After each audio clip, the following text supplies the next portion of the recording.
Welcome, everybody, and thank you for joining us on today's webcast. Our presenter today is Remy Medina, a partner with the International Private Label Consult, and he's going to share highlights from their research report on opportunities in the value-added private label market. The report was an initiative that was made by IPLC to better understand the value-added private label architecture and strategy of retailers. So before we get into the presentation, I just wanted to remind everybody that there's going to be a live question and answer session following Remy's presentation, and you can submit your questions at any time using the Q&A tool below. So please use that tool to submit your questions instead of the chat feature. So with that, it's my pleasure to welcome Remy Medina.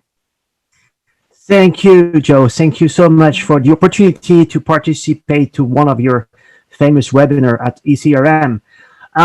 My name is Remy, and I'm going to just make a short introduction about myself and then a little bit about IPLC. So I've been actually a buyer for a little bit more than 10 years. First in Système U, which is one of the top 5 retailers in France. And after that, I worked for Buying Alliance, regrouping 10 different retailers across Europe.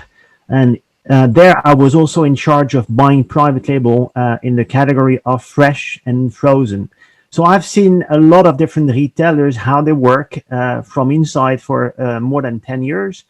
And in 2015, I've decided to start for myself because I've been discussing with so many manufacturers of private label.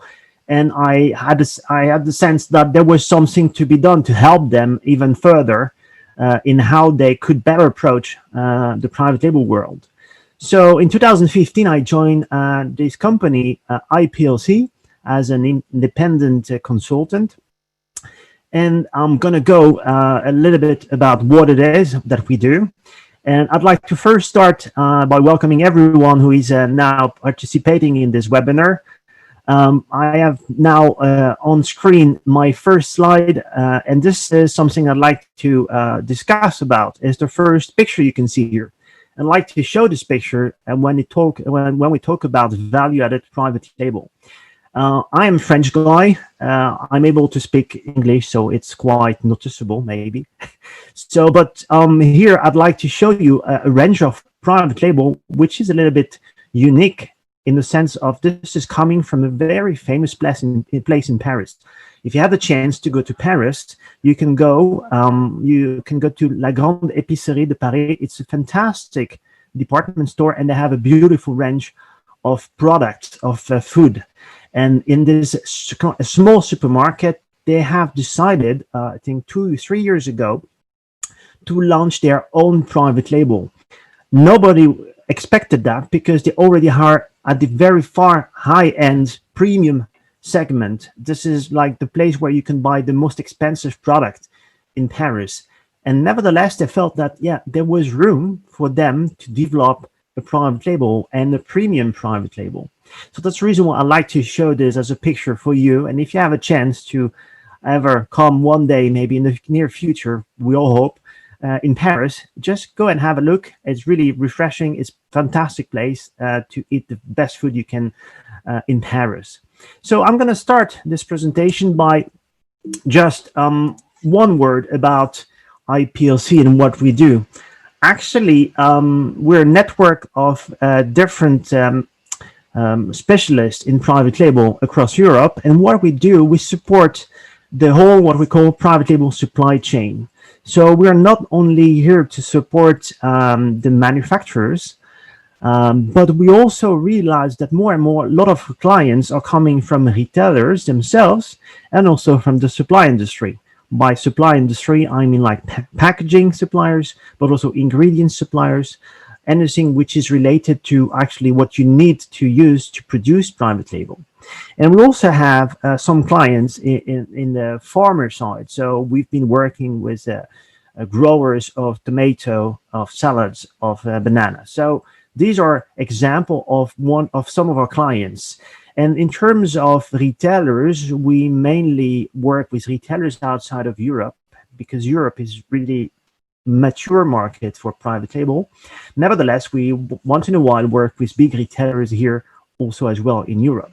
So for you to have an idea, we have maybe 70% of our business is around helping manufacturers of private label.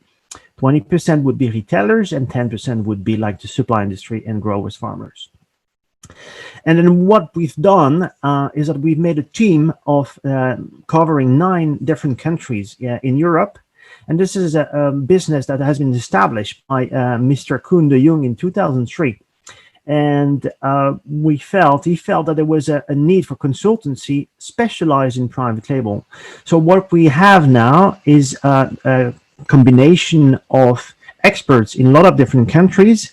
And what is a little bit unique is that in every country, we try to have the expertise from both sides, from the retail side and from the manufacturing side. And we believe it's really important to have those two aspects when we go and talk to clients.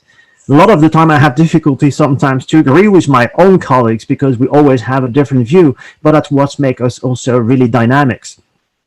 And that's what also a lot of people like when we go and make a workshop at some of our clients. So this is about us. And I want to first start this meeting about the reason why actually we wanted to do this research about value-added private label. There are several reasons, and one of the first reason is that we're really specialists of the European market. And in Europe, there is a high consolidation of retailers. And the second point is that there are a lot of powerful discounters. Those discounters are going everywhere now, but they have actually here started from a long time, and then we see that they're extremely powerful with their range of private label as well. So actually the first point is the consolidation of the European retail market.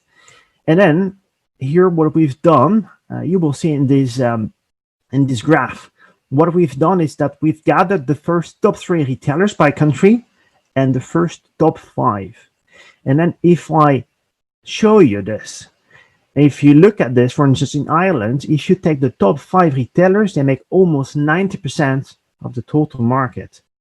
And even if you look at the top 3 retailers, in the majority of the market, they go even beyond the 50%.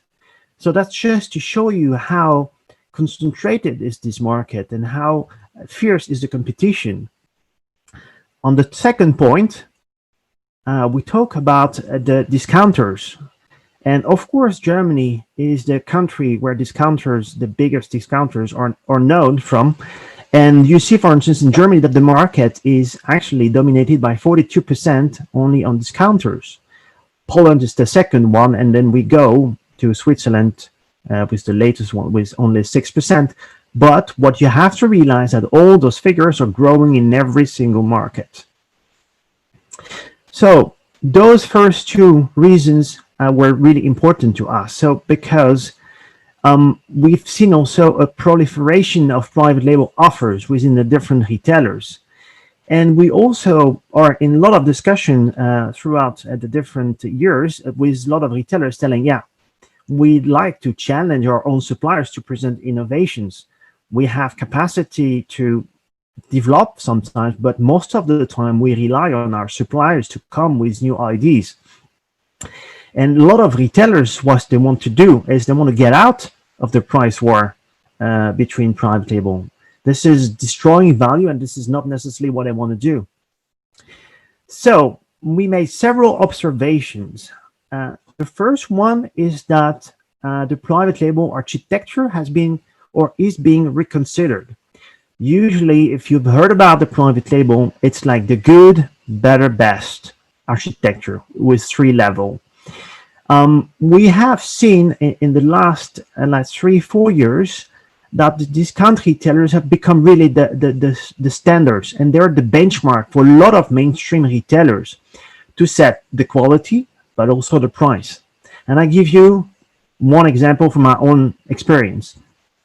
When I was a buyer at IMS Sourcing, which is a buying alliance regrouping 10 retailers across Europe, as mainstream retailers, we used to have some tenders where a lot of retailers say, you know what we want to have is the quality of Lidl, or we want to have the quality of Aldi, or we want to make sure we hit the same price in the shelves of those ones. So they have been really setting the quality and the price in a lot of different standard private label all across the different countries.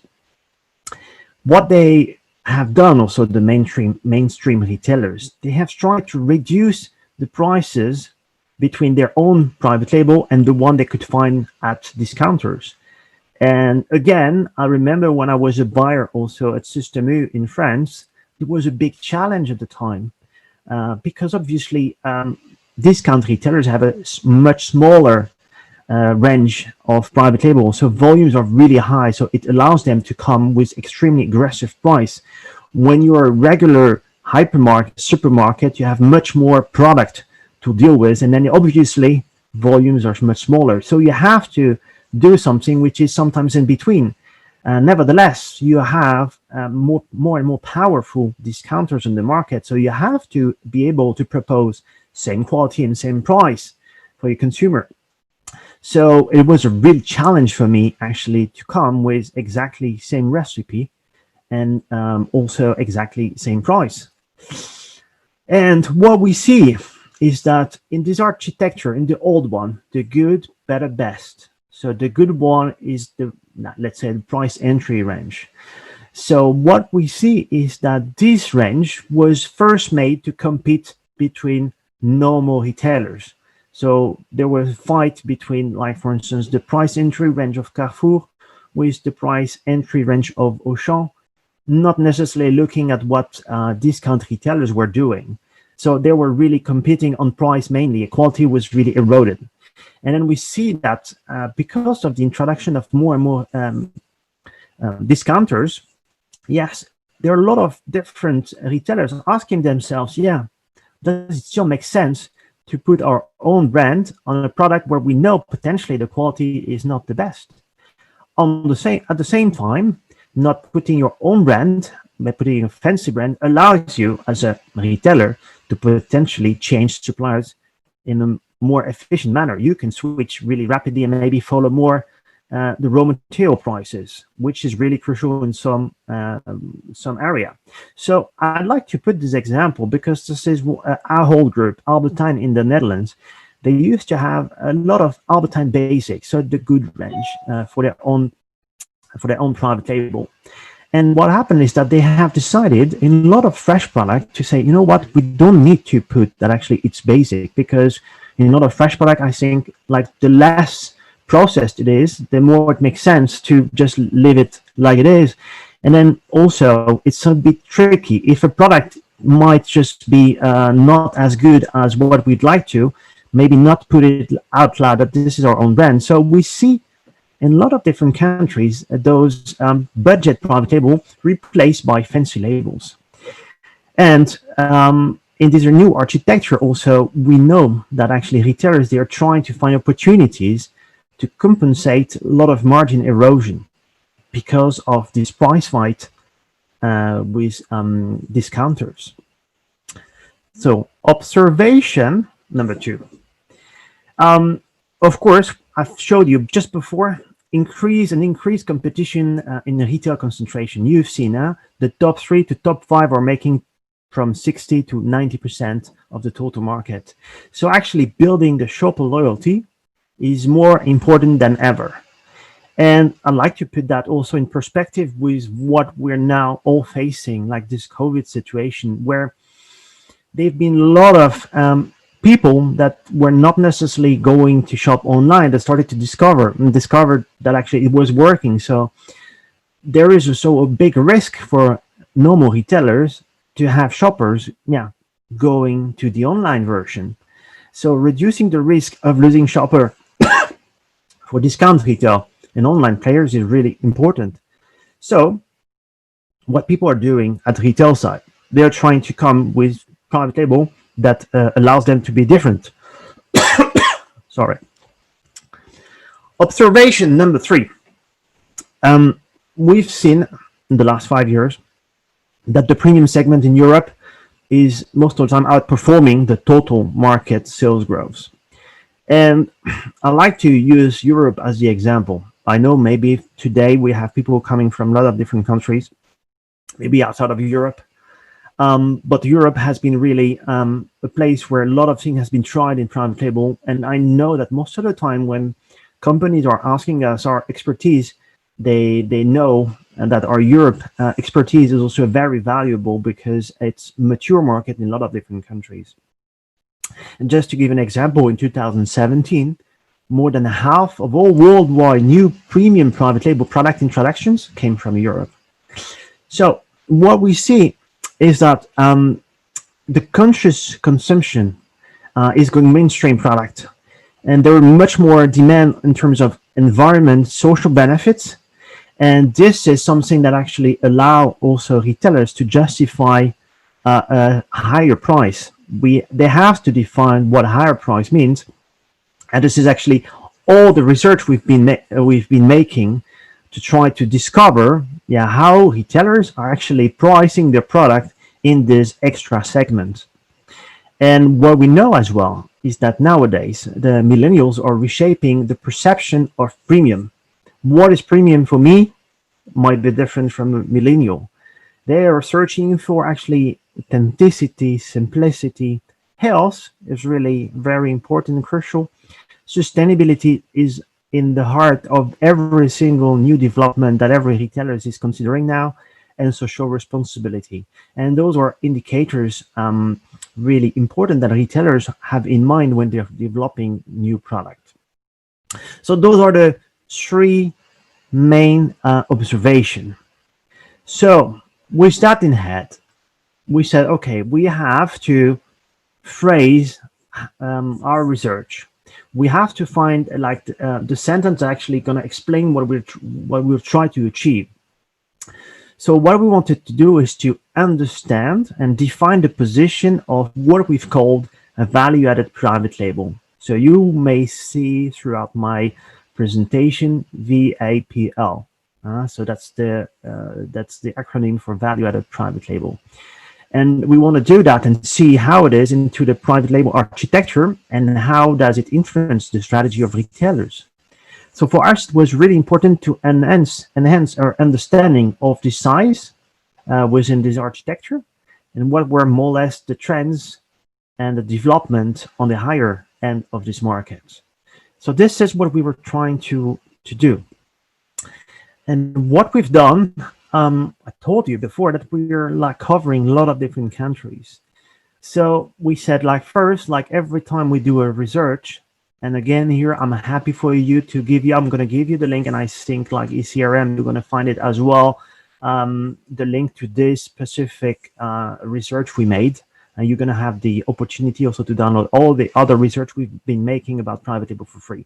So we always start in all our research a range, an analysis of academic papers, just to give it a bit of a background of our research. Then we went into 25 different retailers across 9 countries, and we made the analysis of 2,500 products.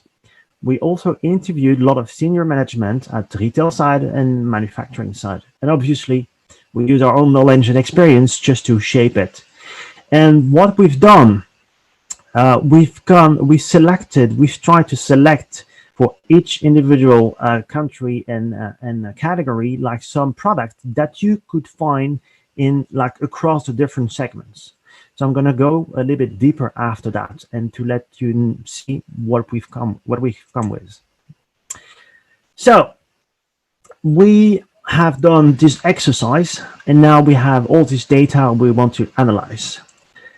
And the first thing we did is that, oh my God, the good, better, best. That is 3-tier segmentation. As we know, we knew that there was also what we call sister brand or sub brands within each individual. But okay, we know, premium, we understand this is what it is. And there was a lot of different other what we call value-added private labels. So let's go into every store and check what's happening. So for instance, I like to show this example of the premium product range from Edeka. In the majority of the retailers, across the world, the definition of premium in terms of design is coming with something which is black and gold. So I know this is something that a lot of retailers have been doing. Myself, I've been developing a lot of design for my premium segment with a design agency, and everybody's coming with, yeah, it has to be gold, it has to be black, so that actually it looks nice in the shelf. So Edeka is having, for instance, this type of range in Germany. We have what we also say in the value-added segments, like some typical product from, for instance, I put this one here for the French market. And this is the range from Leclerc, and they call Nos régions du talent. So our regions are talented. And for instance, it's the same that you can find if you're familiar with Carrefour product, Reflet de France. So some countries have like the capacity to propose a lot of different products coming from the different regions, and they're segmenting that into their private label architecture. Obviously, organic is has been for the past 10 years increasing a lot. I'm talking also specifically for the French market because this is the one I know the best. This one has had double-digit growth.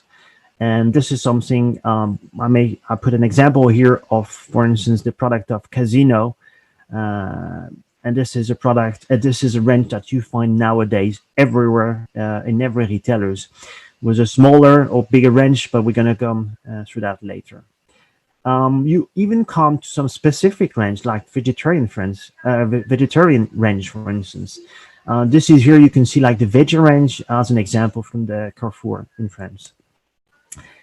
Yeah, go a step further is the vegan range. Here you see some example of the Coop in Switzerland, and there's another example, the Free from UK, from Tesco here. So those are a lot of different products which are in terms of food, and we wanted to have also some examples of product from non-food, and we decided to go into what we call eco-friendly. And here, this is an example of a range of detergents from ICA in Sweden. And then eventually, we didn't realize when we started, but there also are some country provenance sub-brand. And then I put here this example of Tradizione d'Italia. This is actually a dedicated private label range only for a specific product from Italy. So it can go up to this level of segmentation within the private label architecture. So what we did, we made the listing, and here you're gonna see on the left side all the different retailers with the countries, and then I show you only a part of so what we believe was private label added value private label. But if you see, you have what I said from the very beginning, the 3 tiers, so good, better, best. So the basic, the standard, and the premium. But actually, we realized when we went through all the different stores that there was so much more subcategories. So regional provenance, I show you just before with the example of Leclerc. Country provenance, I show you also the example with Italian product at Leclerc again. Organic, obviously. Organic personal care, something we really have to consider for the future, because I believe that everything that has happened in terms of organic in food will happen in non-food as well. Eco-friendly, fair trade is an example also of subcategory. Health, seasonal, a lot of different retailers are coming with new specific product for Christmas, for Easter.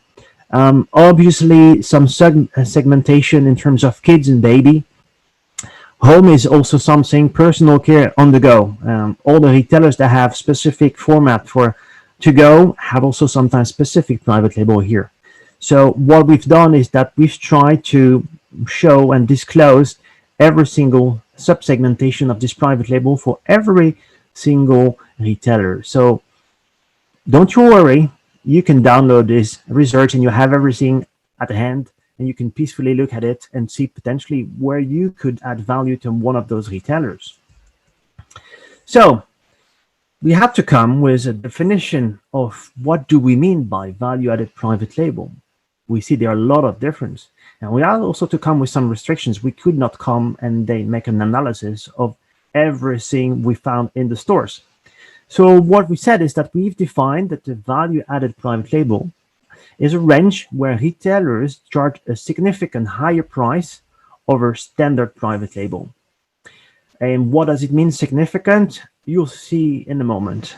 And then for us, we've decided that actually this VAPL would be like, so the premium private label, that the example I show you from Edeka, so black, gold, and to remember, the organic, the free from, the eco-friendly, and the regional. So we've made the analysis of all those different subsegmentation in all the different retailers I showed you before. And the challenge was for each individual retailer to find one product that was able in standard private label, but that was also available in organic. So one in standard and one in free from, one in standard and one in eco-friendly, one in standard, one in regional, etc., etc. So that we try to make a comparison each time between the normal product in terms of private label and what it means when it comes to premium, making it premium or making it organic or free from. So the first things we did that we counted each SKU of value-added private label, and then this is the average number of SKU across the 25 retailers. So we made the calculation on every retailer and in average to make it really readable for you in this graph. You see like the standard private label, in average, it's 3,000 products, 3,000 SKUs. Then you see like premium and organic is roughly the same, around 230, 240 products. We're talking in terms of product. We don't talk in terms of sales because we really went into the stores and made the calculation ourselves. So we only could like look at the size of the assortment in terms of SKUs. Eco-friendly was the one where we saw the less, not that much product, let's say. Free from was around 50 and regional was also roughly the same as premium and organic. So now we have, this is like the global architecture in terms of number of SKU per retailer. So what we've done, as explained before, we said, okay, the standard private label, we're gonna just define that it's actually base 100, so as an index. So we checked all the prices for all the different categories we come across. And we said, for instance, in the Netherlands, we've been to all those retailers and then we have covered those products. So we find a standard pasta and we want to go and check if this standard pasta in private label has something also the equivalent in premium, the equivalent in organic. If we find free from, perfect. And then we're going to go and look at another detergent, a normal detergent, and we try to find it in standard and we try to find it in eco-friendly. And this is what we did. And then as an example, just for this specific country, you have to read it like this.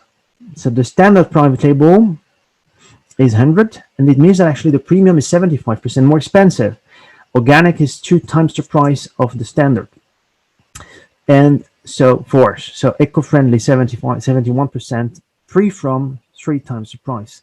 And in the Netherlands, 0, because there was at the time, and there is still no specific regional product. And what we did is we did that for every single country we've been, and then for you to make a global analysis, this is what we came with. That we take all of the different retailers across the 9 countries. And this is interesting to see what retailers are doing in terms of selling price. In average, you see that the premium organic and eco-friendly are more or less 93 to between 80 and 93% more expensive than the normal one. You see that actually the free from is the one which is the most expensive versus the private label standard and regional as well. So now that we have that, what we did is we really went into detail. So in our research, and that's not the idea here today, is not to go to every retailer, every product, and every country. You have everything, and if you're really interested in a specific country, you can just download and look what we've done. And I want to show you a little bit deeper analysis of one example, so that actually you have the key how to read it later on.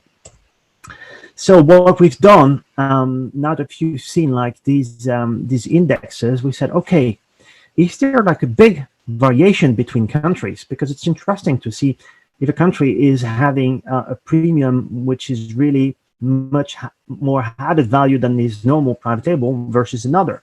So what we've done here in this graph is we've put on the left part the lowest index we could find in premium, organic, eco-friendly, free from, and regional. So if we start the first one, it means that actually here the difference between a normal private label and a premium private label in Portugal, this is the minimum difference you can find for premium, and in Portugal the minimum difference you have is for regional. So actually the minimum difference between normal private label and an organic is found actually in Belgium. For eco-friendly it's in France, and for Germany it's about free from. So you have to realize that actually it's also reflecting the size of the assortment. Some markets are more advanced in some categories than others. So usually what happens as a retailer, when you're starting to put like some new product in a certain range, like free from, you start with the basics, or you go with organic, you also start with the basics. You start with the one we're making the big volume, and then eventually you come and you grow the category, and you come with potentially new products which are also with more added value, so which brings this price difference even further. And this is what we see on the other side of the spectrum in terms of high index. And we see, for instance, like for the French market with the free from is actually a market where if you buy normal pasta, but if you buy the equivalent free from, you pay sometimes more than 3.6 times the price. And actually, in terms of premium, it's interesting to see the UK example, because you see actually UK is the place where between a normal private label and a premium, this is where you have the biggest difference. And I'd like to take this as an example to go slightly deeper on one specific example in terms of premium, as you understand it, black and gold. So here you have the number of SKU of premium product per different country. So I'm going to just deep dive into the UK business, where I said, like, for instance, here you see UK. I'm going to take the example of Sainsbury. Sainsbury has 906 premium product. So how does it compare to what they have at the moment? So Sainsbury has a total around 9,000 SKUs. And out of those 9,000 SKUs in terms of private label, they have 17% which are not the standard. And if you look at that, this is the 906 I told you just before. This is 62% of the non-standard. So we're going to go and look at what Sainsbury has in terms of index. That's important because actually if you understand this, then you will be able to understand the whole research you will for sure download after this program. So if you look at what Sainsbury have, so you take like the 100 as an index for the standard, and in terms of premium, organic, or free from, there roughly at 200, 203, around the 200. So they're actually making the price almost like 2 times in some products. We have also to repeat that we have been trying to find a product where we could really find an equivalent. So in some cases, it's just not as exhaustive as we would like to, but it gives a pretty good indication for some specific market. So if you're looking to export in one specific country, if you're looking at a specific market, even retailer, I just really encourage you to download this research and check for your own market what it could mean and what is the price difference actually retailers are doing in their own shelves. And this is some of our conclusions and recommendation. So within this value-added segment, organic and premium have the highest average number of SKUs, and this is normal. I mean, every retailer that has started this private label journey started with the basics and the standards, and eventually comes with premium and organic. And this is the reason why those markets are really now growing and are still growing, and they have just started like a long time ago. So no surprise that actually these are the most advanced market in terms of SKU. What is interesting is that when you have a country with a strong culture and history of food, I would say like France or Italy, The regional was found as a standalone. So really like the one you've seen, for instance, Carrefour with Reflet de France has really a standalone. This doesn't have the banner, really a standalone product. In France, for instance, the premium private label, so PPL, the premium private label is really sitting next to the regional product. So if you go in the shelves, you will most probably find next to each other the one coming for the specific region and the really premium product. In Italy and Portugal, actually they don't have any specific premium product, but they consider that their regional product are acting as a private label, as a premium private label. And this is also the case in some retailers in France. And I take my example, when I was at Système, we had only one premium. And at that time, we were like, sometimes it was a premium because we had a really fancy ingredient or unique technique to make a product. Or sometimes it was just because it was a local product made on a artisanal manner. So it was perfect product to fit into this premium. So some have split it, some are using one or the other to go on the premium segment. And yes, in every country, we've seen that free from has the highest index in all of the six categories. So what does it mean? It means that actually the value-added private label is more profitable because of some simple reason. The marginal cost versus standard private label are most of the time marginal.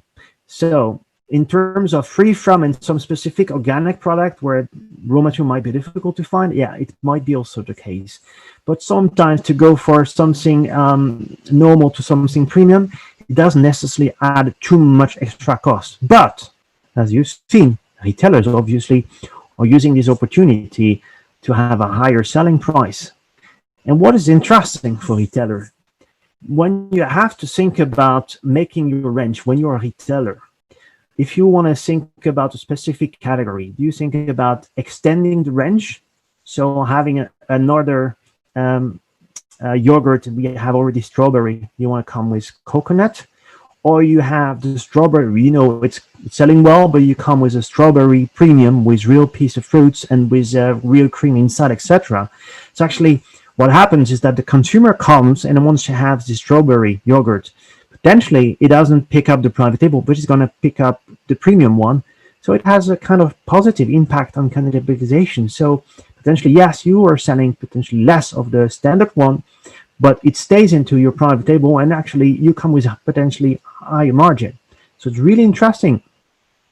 And it allows also obviously retailers to focus on consumer interest. And it's super important and more than ever at the moment to show that every retailer is really keen on working on social responsibility and like they're displaying like all sustainability concern. So actually, with even more conscious consumer, value-added private label can build really stronger loyalty than standard private label.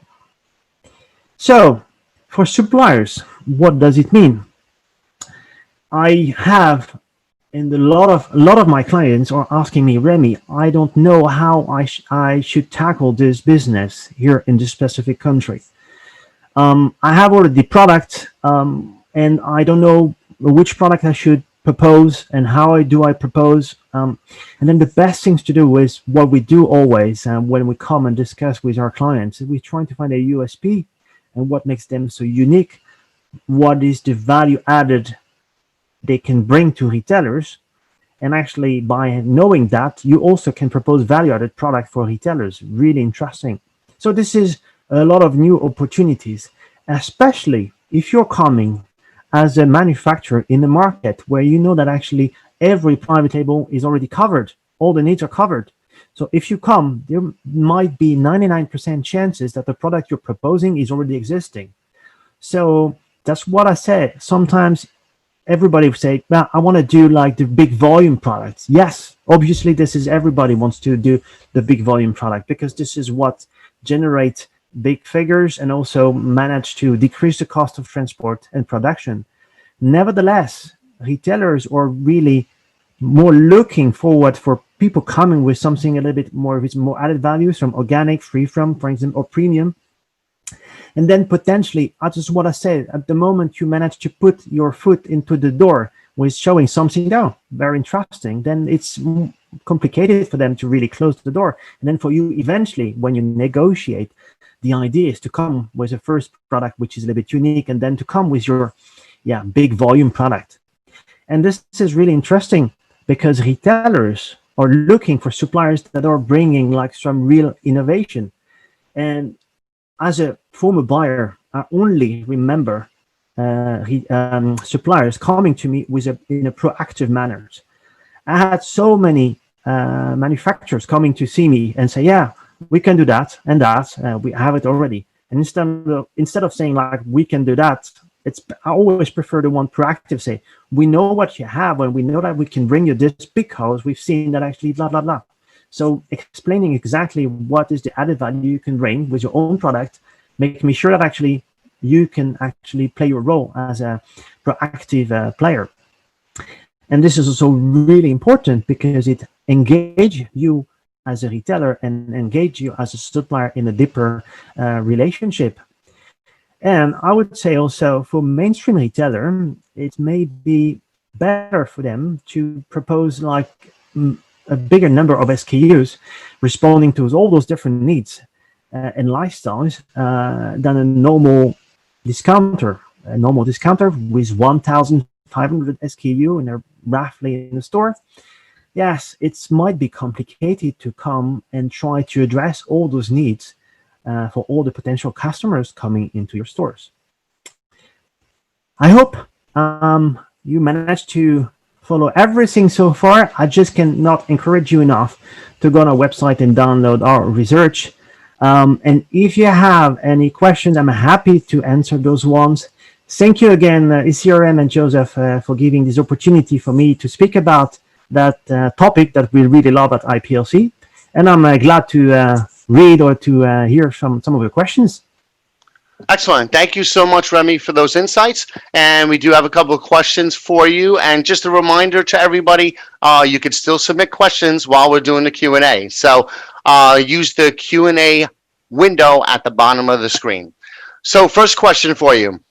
If you could mention 2 specific values that a client looks for when searching for a new private label manufacturer or supplier, 2 factors that will close the deal or help close the deal. So you mean if I take back my role as a buyer, how do I select my supplier? Yes, and this is something I always discuss with all my clients. I say, yeah, Remy, you've been a buyer. Why do you select this specific supplier or another one and not me, for instance? And a lot of suppliers are saying that you only discuss about price. Eventually, it's a question of price. I would say it's really depending on where you are situating. What you have to do when you're a retailer, when you're a supplier, you have to put yourself in the shoes of the buyer, and you have to think, okay, I'm coming with a specific product. Does it exist? Yes, no. Does it exist? Okay, it exists. Is it something with high volume for the buyer? Yes, no. So it put me in do I have a lot of competition in this market? Yes, no. If you manage to do this, this is what we have as a buyer. This is what I used to use with my own team of buyers, where we have like this supplier relationship matrix, which gives you like some indication. And then you say, okay, I don't have that much opportunity as a buyer to find this product on the market. Difficult. I have maybe 1-2 suppliers, then I have to do a deal with them. I have no choice. If I have a lot of competition, then it's a product which is not that much making volume or margin for me. Then I would just like really compete on price. And then the more complex the product is, the more I need to actually make a long-term commitment. Then the more I have to get engagement on the other side of the table. To make it simple, at the moment, every single buyers are targeted to have some sustainability component into the discussion.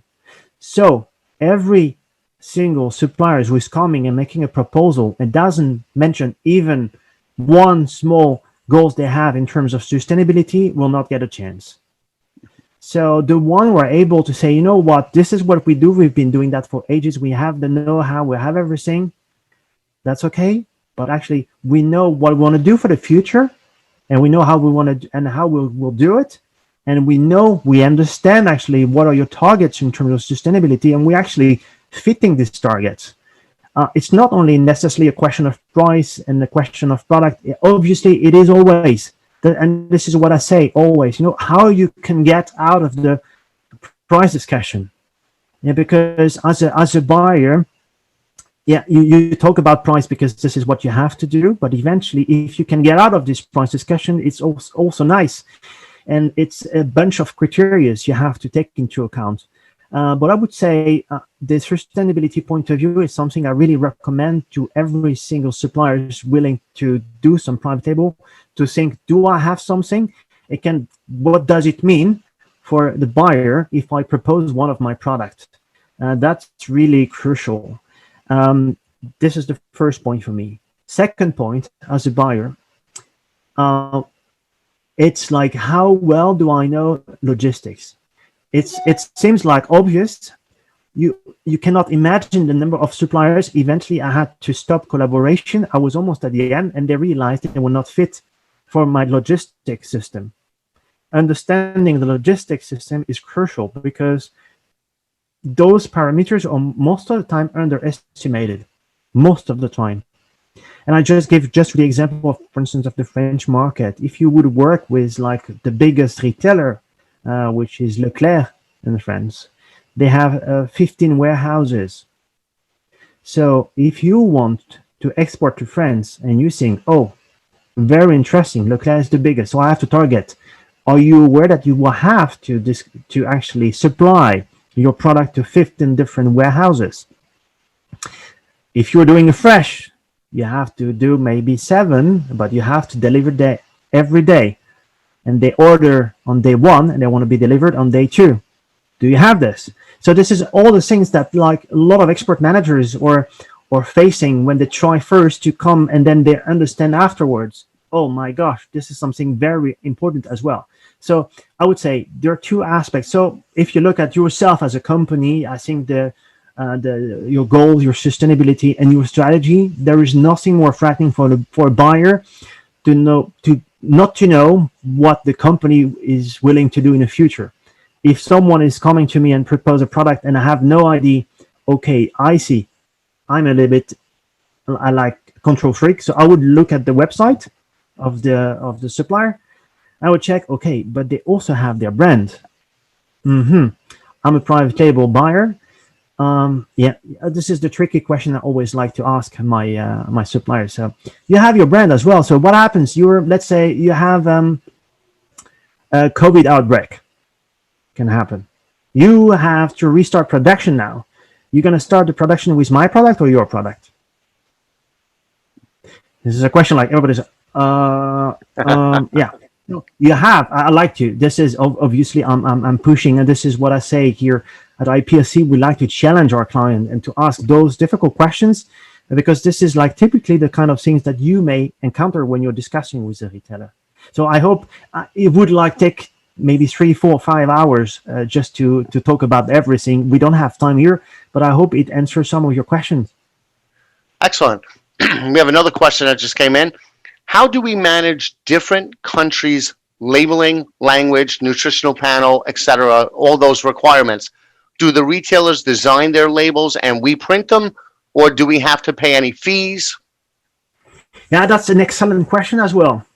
And that's the beauty of it, that every country is doing differently. So, I've been sitting in a position where I was working with 10 different retailers across Europe. When I came to this position, I was like, oh, it's standard. Oh, no, it's not standard. And then what happens is, let's say, in 80% of the cases, you have the design is made by the retailers themselves, because they want to make sure that actually their brand has the correct proportions, is always placed at the same place, etc., etc. So they're using like design agencies, like dedicated design agencies, and what they do is that depending, that's the reason why I think the person who asked the question is really wise. You have to ask from the very beginning if this design is actually included. You have to include that in the price, yes or no, and if not, what is the price? Because most of the time, yeah, you have some retailers who are asking like the design to be paid eventually by the winning supplier. So that's, and don't you worry, and like all the parameters that are needed for like the nutritional values, etc., etc., they will be asked by the quality department of all those retailers. It doesn't mean that they will do that themselves. They will ask you to do it, and if you're lost, they can recommend you potentially some labs where you can make those tests. And another very important thing, we have short time, but it's very important not to link only with the buyers. If you think that you're gonna be successful because you've been discussing only with the buyers, you're wrong. You have to link to every single person around the buying process. So really crucial that you also link with people who are doing the design, with people who are doing the logistic, because actually you don't have one. You wish you would have one central point where all the information are coming from. It's never the case, never. So very, very interesting question. So you have at those costs. I recommend every supplier really to ask those costs up front. So would it be good for a supplier, in addition to asking for those costs, but to ask the retailer to make the introductions to those various partners they'll need to work with in those different areas, the labeling? Yes. Actually, that's also the difficulty of discussing with retailers. They expect you to do a lot of work up front. And some, of course, when you're local suppliers and you know the rules, and then you know everything, it's 10 times easier. So that's the reason why you have a lot of people that can help support you in finding the right information. Because sometimes, as a buyer, I used to have up to 500 different suppliers I needed to manage. So if every single new supplier would come and ask me, "Oh, where can I find this? Where can I find that?" No, they don't have time to actually coach and teach the suppliers to be better at private label. That's the reason why I started this company, because I realized I didn't have time to support all the potential great suppliers around the world to come with new proposition. I sometimes it looks fantastic. I don't have time to tell you how you have to get organized to be able to come back and see me in 2 years, and then you're fully ready, and then I'm happy to do business with you. Excellent. We have a few more questions. We're running out of time, but just anybody whose question is not answered live, we will have Remy will answer them via email. So we'll try and get to a couple more. Here's one. If my opening price is low, right, this person's trying to offer the best price for the buyer and get the best margins for them. If my opening price is low and a premium product that is negative is that negative? Is that a negative for retailers or buyers? Yeah. It's again a good question. I'm gonna give you one example of what I used to do with my team when I was working with those 10 different retailers. We were doing running tenders, a lot of tenders. What we used to do, sometimes we had up to 20 potential answers for one product, 20 different suppliers answering, and we had a kind of average price. We had the top 5%, which are really extremely more than 15% more expensive than the average. We kick out because simply they just maybe don't look at what we ask, and instead of coming with a specific packaging, they come with something which is 10 times the price we didn't even ask. So that was a way for us to get rid of those ones, and we do the same, 15% cheaper. Big chance is that actually the supplier didn't really look at the specification, and we asked for 10% of fat into this product, and they have a standard product and say, you know what, who cares? I'm going to just give my 20% fat, and then let's hope that actually is going to be attracted by the cheap price. might be attracted at the very first place, but don't underestimate that actually the buyers are not the only one looking at all those offers. They are also scrutinized by quality department and everything. And then the quality guy will say, hey, be careful, Remy, because this guy is just like trying to come with a cheap price, but this is nothing to compare with what you asked. So yeah, it might be interesting. What you have to do is to have a kind of an understanding about what's the average margin by country, by categories. So you kind of know roughly, if you've been doing business in a specific country, you kind of know what is the expected margin.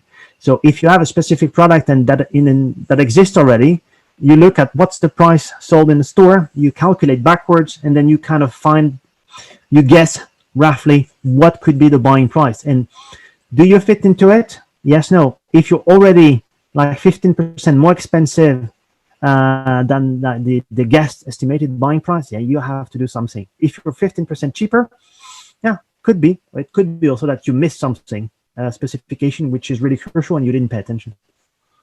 So pay attention to the specifications. That's very important.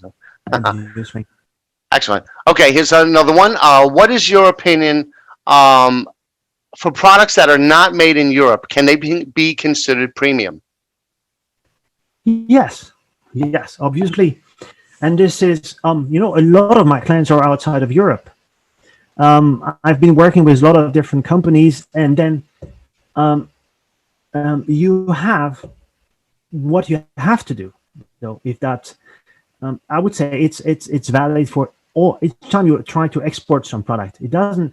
I mean, even within Europe, a product which is made in Spain does.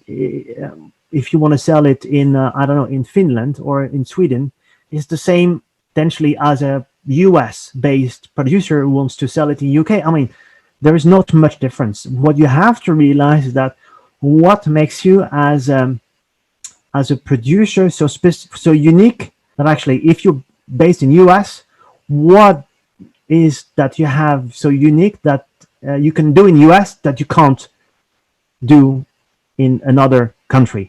What is so unique? This is what I said. Okay, if you come and propose me a product that I already have maybe 10 different manufacturers on the local base, that I have only 100 kilometers to do by truck to deliver, and then you have exactly the same product, but it has to come from the other side of the planet, I can tell you at the moment, people are really looking at that as well.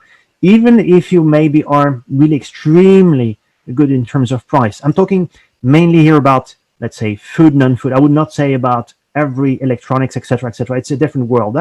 But I would say for things that actually the personal care and food, etc., those things you have to really look carefully. But I'm sure that actually every specific country has like something to add value. But you have to mention it once you come and you present something. Be sure that if you say, I'm coming from this country, from Brazil, and I'm proposing this, be sure that actually you don't have like 10, 20, 30 potential suppliers already doing that on the local base. But it might be still okay. It might be still okay. But you have to know why, for instance, coming from Brazil, maybe you have a better sourcing. Maybe you can guarantee like a continuity throughout the time, or you have the raw material quality, which is much better. Or you have, so that's what you have to really look at. Okay, where I'm based, what is the specificity already of the country where I'm based? Excellent. Well, we do have a couple of questions left, and we will get to those. Remy, you'll answer those via email afterwards? I will, yeah, sure. All right, because we got yeah, sure. Perfect. All right, so everybody who has a question that was not answered live, Remy will get back to you via email. And Remy, thank you so much for the great presentation. What's the best way for people to connect with you who are interested? Or you can go, for instance, on IPLC-Europe.com. You can link with me on LinkedIn. I'm happy to answer your questions. And if we want to discuss further with me, I'm glad to do that. We have much more things to do. We have books you can order as well, where we explain a lot of different things. It was a pleasure for me to be with you, Joseph, this morning or this afternoon. I don't know for who is behind the desk. Morning for me, afternoon for you. Exactly. So Excellent. thank you so much. And All I right, wish thank you you. a very good day. Thank you as well, and thank everybody here for joining us. And we will have a link to the recorded podcast available. So everybody Course. have a wonderful day or afternoon. Cheers. Bye bye, guys.